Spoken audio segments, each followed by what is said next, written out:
다니엘 7장. 바빌로니아의 벨사살 왕 원년에 다니엘이 밤에 꿈을 꾸고 환상을 본 내용을 이렇게 기록하였다. 내가 밤에 환상을 보니 사방에서 바람이 큰 바다로 불어닥치더니 그 바다에서 모양이 각각 다른 4마리의 큰 짐승이 나왔다. 그 첫째 짐승은 사자처럼 생겼으나 독수리의 날개가 있었다. 내가 보는 사이에 그 날개가 뽑히고 그 짐승은 사람처럼 2발로 땅에 꼿꼿이 섰으며 또 사람의 마음을 받았다. 둘째 짐승은 곰처럼 생겼는데 그것은 앞발을 들고 새 갈빗대를 물고 있었다. 그때 일어나 많은 고기를 삼켜라 하는 음성이 들렸다. 그 후에 내가 보는 가운데 셋째 짐승이 나타났다. 그것은 표범처럼 생겼으며 그 등에는 새의 날개와 같은 4날개가 있었다. 그리고 그 짐승은 머리가 4개였으며 다스리는 권세를 받았다. 다음으로 내가 환상 가운데 본 넷째 짐승은 두렵고 무섭게 생겼으며 아주 강하게 보였다. 그것은 철 이빨을 가지고 마구 먹고 부서뜨리며 남은 것은 발로 짓밟았다. 이 짐승은 앞서 말한 다른 짐승과 달랐으며 또 10뿔을 가지고 있었다. 내가 그 뿔을 유심히 보고 있을 때 작은 뿔 하나가 그 사이에서 나오더니 먼저 있던 뿔 가운데 3개가 그 앞에서 뿌리째 뽑혀나갔으며 이 작은 뿔에는 사람의 눈과 같은 눈이 있고 또 입이 있어 자랑하며 크게 떠벌리고 있었다. 내가 또 보고 있을 때 왕좌들이 놓이고 영원히 살아계시는 분이 그의 보좌에 앉으셨다. 그의 옷은 눈처럼 희고 그의 머리털은 깨끗한 양털과 같으며 바퀴가 달린 그 보좌는 불꽃처럼 타올라 그 앞에서 불이 강물처럼 흘러나왔다. 그리고 그를 섬기는 천사들이 수백만이나 되었고 또 수억의 사람들이 그 앞에 서서 심판을 받기 위해 기다리고 있었으며 법정이 열리고 거기에는 책들이 펴져 있었다. 그 작은 뿔이 자랑하며 떠들어대는 소리에 내가 보니 넷째 짐승이 죽음을 당하고 그 시체는 절단되어 불 속에 던져졌으며 그 나머지 짐승들은 권세를 빼앗겼으나 일정 기간 동안 생명만은 살아남도록 되어 있었다. 내가 또 밤의 환상 가운데 보니 사람처럼 생긴 분이 하늘의 구름을 타고 와서 영원히 살아계시는 하나님 앞으로 인도되었다. 하나님이 그에게 권세와 영광과 왕권을 주어 세상 모든 나라와 민족들이 그를 섬기게 하셨으므로 그 권세는 영원히 지속될 것이며 그의 나라는 결코 망하지 않을 것이다. 나 다니엘은 그 환상을 보고 몹시 심란하여 그 보좌 곁에 선 한 천사에게 가서 이 모든 것이 무엇을 뜻하는지 물었다. 그러자 그는 그 뜻을 나에게 이렇게 말하였다. 그 큰 내 짐승은 세상에 일어날 내 왕이다. 그러나 가장 높으신 분의 성도들이 그 나라를 얻어 영원히 소유할 것이다. 그런 다음 나는 넷째 짐승에 대한 뜻을 알고 싶어 했는데 그것은 다른 짐승과 달라서 아주 무섭게 생겼으며 철이빨과 구리 발톱을 가지고 마구 먹고 부서뜨리고 나머지는 발로 짓밟았으며 또 그 머리에는 10뿔이 있었다. 그리고 다른 한 뿔이 나오자 먼저 있던 새 뿔이 그 앞에서 빠졌으며 새로 나온 그 뿔에는 눈과 입이 있어 크게 자랑하고 다른 뿔과 달라 아주 강하게 보였다. 내가 보니 이 뿔이 전쟁을 일으켜 성도들과 싸워 이겼다. 그러자 영원히 살아계시며 가장 높으신 하나님이 오셔서 자기 백성이 유리한 쪽으로 심판을 선언하셨으며 때가 되자 성도들이 나라를 얻었다. 나에게 설명을 해주는 천사가 다시 말하였다. 넷째 짐승은 앞으로 세상에 나타날 4번째 나라이다.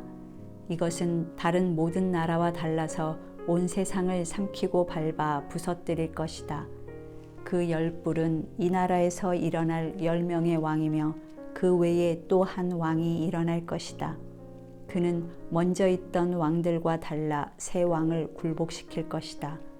그가 장차 가장 높으신 하나님을 대적하여 말할 것이며 성도들을 괴롭힐 것이다.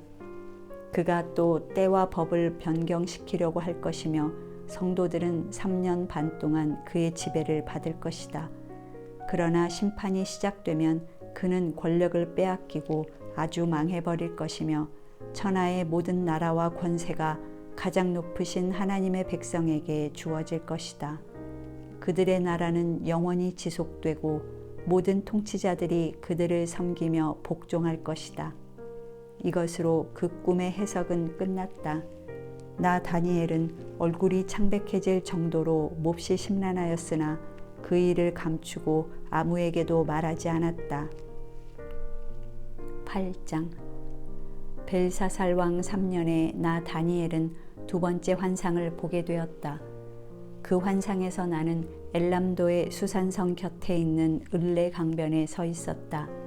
내가 눈을 들어보니 2개의 뿔을 가진 순양 한 마리가 강가에 서 있었다. 그 순양의 2뿔은 모두 길었으나 나중에 난 뿔이 먼저 난 뿔보다 더 길었다. 내가 보니 그 순양이 뿔로 서쪽과 북쪽과 남쪽을 들이받았다. 그러나 그것을 당할 짐승이 없고 그 희생자들을 구출할 자가 없으므로 그것이 제 마음대로 행하며 대단한 위세를 과시하였다. 내가 이것을 생각하고 있을 때 갑자기 순념소 한 마리가 서쪽에서 달려나와 온 땅을 누비며 다녔는데 너무 빨라 그 발이 땅에 닿지 않을 정도였다. 이 순념소는 눈과 눈 사이에 아주 큰 뿔 하나가 있었다. 그것이 내가 강가에서 본 2뿔의 순양에게로 무섭게 달려가더니 그 순양을 맹렬히 공격하여 그 2뿔을 꺾어버렸다. 순양은 그것을 대적할 만한 힘이 없어 땅에 쓰러지고 짓밟혔으나 그것을 구해줄 자가 아무도 없었다. 그 순념소는 거만을 피우며 점점 강력해졌으나 그 위세가 절정에 달했을 때 갑자기 그 큰 뿔이 꺾이고 그 자리에 독특하게 생긴 뿔 4개가 하늘 사방으로 뻗어나왔다. 그중 한 뿔에서 또 작은 뿔 하나가 나와 남쪽과 동쪽과 이스라엘 땅을 향하여 아주 크게 자라더니 그 세력이 하늘의 군대를 공격할 만큼 강해져 그 군대와 별 중에 몇을 땅에 던져 짓밟고 하늘의 군대 사령관을 대적하며 그에게 매일 드리는 제사를 없애고 그의 성전을 헐어버렸다. 백성들이 매일 드리는 제사를 드리지 않으며 범죄하게 되자 진리는 땅에 짓밟혔고 그 뿔은 자기 마음대로 행하며 하는 일마다 성공하였다. 그때 내가 들으니 한 천사가 다른 천사에게 이렇게 물었다. 환상에서 나타난 이 일들이 언제까지 계속될 것이며 범죄하는 일이 매일 드리는 제사를 언제까지 대신할 것인가? 하늘의 군대와 성전이 언제까지 짓밟힐 것인가? 그러자 그 천사는 그런 일은 2300일 동안 계속될 것이며 그 후에야 성전이 복구될 것이다 하고 대답하였다. 나 다니엘이 이 환상을 보고 그 뜻을 알려고 할 때 갑자기 사람 같은 형체가 내 앞에 나타났다. 그때 나는 을레 강변에서 가브리엘아 그 환상의 뜻을 이 사람에게 말해주어라 하는 음성을 듣게 되었다. 그가 가까이 와서 내 앞에 섰을 때 나는 너무 두려워서 얼굴을 땅에 대고 엎드렸다. 그러자 그가 나에게 사람의 아들아 그 뜻을 깨달아 알아라. 이 환상은 세상의 종말에 관한 것이다 하고 말하였다. 그가 나에게 말하는 동안 나는 의식을 잃은 채 땅에 엎드려 있었으나 그가 나를 어루만지며 일으켜 세우고 이렇게 말하였다. 하나님이 마지막으로 진노하실 때 일어날 일을 너에게 알려주겠다. 이 환상은 역사의 마지막 사건에 관한 것이다. 내가 본 그 순양의 2뿔은 메디아와 페르시아의 왕들이고 털이 많은 그 순념소는 그리스를 가리키며 그 순념소의 2눈 사이에 난 큰 뿔은 그 나라의 첫 번째 왕이다. 그 뿔이 꺾이고 대신 나온 4뿔은 그 나라에서 일어날 내 나라를 가리킨다. 그 어느 것도 처음 나라보다 강하지 못할 것이다. 그 내 나라가 멸망할 때쯤 되어 많은 사람들이 도덕적으로 타락할 것이며 그때 아주 엄격하고 책략에 능한 왕이 일어날 것이다. 그는 대단히 강력할 것이지만 그 권세는 자기 힘으로 된 것이 아니다.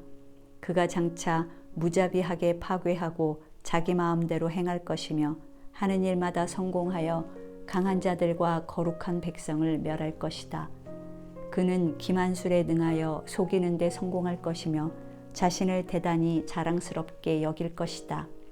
사람들이 안전하다고 생각하고 있을 때 그가 수많은 사람을 죽이고 만왕의 왕을 대적할 것이나 그는 사람의 손 하나 닿지 않아도 멸망할 것이다. 이미 너에게 설명한 대로 2300일이 지나야 성전이 회복될 것이라는 그 환상은 분명히 이루어질 것이다. 그러나 이것은 먼 훗날의 일이므로 너는 이 비밀을 아무에게도 말하지 말고 혼자 간직하여라. 그러고서 나 다니엘은 실신 상태에 빠져 여러 날을 앓다가 그 후에 일어나 왕이 맡긴 직무를 수행하였다. 그러나 나는 그 환상을 보고 무척 놀랐으며 그 뜻을 이해할 수가 없었다. 9장. 크셀크세스의 아들인 메디아 사람 다리우스가 바빌로니아를 통치하던 원년에 나 다니엘은 예언자 예레미야의 책을 통해 여호와께서 그에게 말씀하신 대로 예루살렘이 70년 동안 황폐할 것이라는 것을 알게 되었다. 그래서 나는 굵은 삼베옷을 입고 잿더미에 앉아 금식하며 주 하나님께 간절히 기도하였다. 그때 나는 나의 하나님 여호와께 나와 내 백성의 죄를 고백하며 이렇게 기도하였다. 여호와여, 주는 크시고 두려워할 하나님이십니다. 주께서는 주를 사랑하고 주의 명령에 순종하는 자들에게 항상 주의 약속을 지키시며 한결같은 사랑을 베푸시는 분이십니다. 그러나 우리는 범죄하였습니다.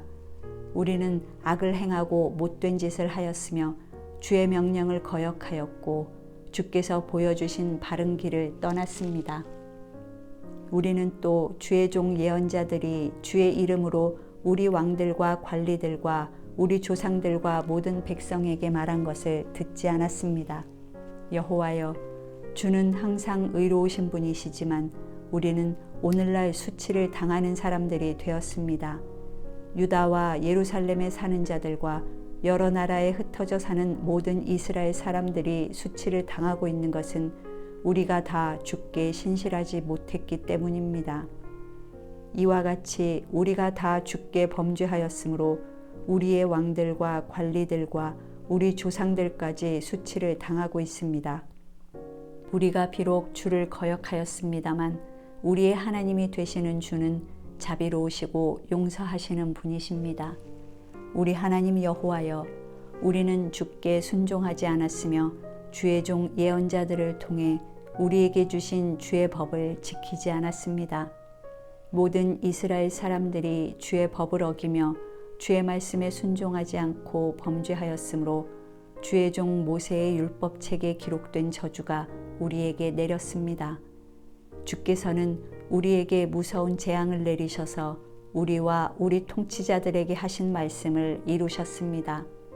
예루살렘이 당한 것과 같은 일은 지금까지 세계의 그 어느 곳에서도 일어난 적이 없습니다. 모세의 율법책에 기록된 대로 이 모든 재앙이 우리에게 내렸으나 우리는 죄를 버리고 주의 진리를 따름으로 우리 하나님 여호와의 은혜를 구하려고 하지 않았습니다. 그러므로 주께서 준비해 두신 재앙을 우리에게 내리셨습니다. 이것은 우리 하나님 여호와께서 항상 의로운 일을 행하시지만 우리는 주께 순종하지 않았기 때문입니다. 크신 능력으로 주의 백성을 이집트에서 인도해내시고 오늘날까지 명성을 떨치고 계시는 우리 하나님 여호와여, 우리가 범죄하였습니다. 악을 행하였습니다. 주의 의로우신 행위를 따라 주의 분노를 주의 성 예루살렘 곧 주의 거룩한 산에서 거두소서. 우리와 우리 조상들의 죄 때문에 예루살렘과 주의 백성이 우리 주변의 모든 나라들에게 수모를 당하고 있습니다. 우리 하나님이시여, 이제 이 종의 간절한 기도를 들으시고 주의 영광을 위해서라도 오랫동안 황폐한 주의 성전을 돌아보소서. 나의 하나님이시여, 귀를 기울여 들으시고 눈을 떠서 처참한 우리의 상황과 황폐한 주의 성을 보소서. 우리가 주께 간구하는 것은 우리가 옳은 일을 행해서가 아니라 주는 자비로우신 분이시기 때문입니다. 주여, 우리의 기도를 들으소서. 주여, 우리를 용서하소서. 주여, 우리의 기도를 들으시고 행하소서. 나의 하나님이시여, 주를 위해 지체하지 마소서. 이 성과 이 백성들은 주의 것입니다. 이와 같이 내가 기도하며 내 죄와 내 백성 이스라엘의 죄를 고백하고 내 하나님 여호와의 거룩한 산을 위해 간구하고 있을 때, 전에 내가 환상 가운데서 본 가브리엘 천사가 저녁 제사를 드릴 때쯤 되어 내가 있는 곳으로 급히 날아와 이렇게 말하였다. 다니엘아, 내가 여기에 온 것은 너를 도와 하나님의 계획을 깨닫게 하기 위해서이다. 내가 기도를 시작한 즉시 하나님이 내 기도에 응답하셨다. 그래서 나는 그것을 너에게 말해주라는 명령을 받고 여기에 왔다. 너는 하나님의 은총을 입은 자이다. 그러므로 너는 내가 설명할 때 잘 듣고 내가 본 환상의 뜻을 깨달아라. 하나님이 내 백성과 거룩한 성을 위해 490년간의 기간을 작정해 놓으셨으니 허물이 끝나고 죄가 종식되고 죄악이 용서될 것이며 영원한 의가 확립되고 환상과 예언이 성취되고 가장 거룩한 성전이 다시 봉헌될 것이다. 이제 너는 깨달아 알아라. 예루살렘을 재건하라는 명령이 내릴 때부터 하나님이 택한 왕이 오실 때까지 49년과 434년이 지날 것이며 그 49년 안에 예루살렘의 거리와 성벽이 재건될 것이나 그때는 어려움을 당하는 때이다. 그리고 예루살렘이 재건된 때부터 434년이 지난 후에 하나님께서 택한 왕이 죽음을 당할 것이며 장차 한 강력한 왕의 군대가 예루살렘을 침략하여 그 성과 성전을 파괴할 것이다. 하나님이 작정하신 종말이 홍수처럼 밀어닥칠 것이며 끝날까지 전쟁과 파괴가 그칠 날이 없을 것이다. 그가 장차 많은 사람들과 7년 계약을 맺을 것이며 그 계약 기간의 절반이 지났을 때 그가 유대인들의 제사와 예물을 금지하고 성전을 더럽히며 거기에 흉측한 것을 세울 것이다. 그러나 작정된 종말까지 하나님의 무서운 진노가 그에게 쏟아질 것이다.